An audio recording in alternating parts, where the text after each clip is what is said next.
ഓ അത് ശരി. ഇവിടെ എല്ലാവരും വളരെ പ്രഗത്ഭരും പ്രശസ്തരും സംഗീത സാന്ദ്രവുമാണ് ഇവിടെ അല്ലേ? മനോജ് മാഷ് ഇവിടെ ഉറങ്ങി. കേരളം മുഴുവൻ മലയാളികൾക്ക് ഇടയിൽ മുഴുവൻ പ്രശസ്തനായ മനോജ് മാഷെ കൊണ്ട് തന്നെ ഈ സ്കൂൾ ഏറെയേറെ പ്രശസ്തമാണെന്ന് പറയുന്നതിൽ പ്രത്യേകമായ അഭിമാനമുണ്ട്. മലയാളി ഓ സവാടിയാണ്. ഓ ഓ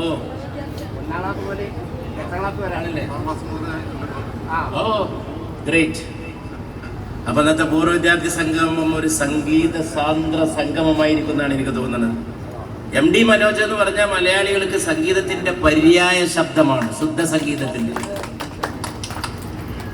സംഗീതത്തിന്റെ അതും നഷ്ടസ്മൃതികളുടെ ഇഷ്ടപ്പെട്ടുകൊണ്ടിരിക്കുന്ന ഹൃദ്യമായ സംഗീതത്തെ ഓർമ്മിപ്പിക്കുന്ന, എഴുത്തിലും വാക്കിലും സംഗീതം സൂക്ഷിക്കുന്ന അദ്ദേഹത്തിന്റെ പരിസരം തന്നെ വളരെ സംഗീത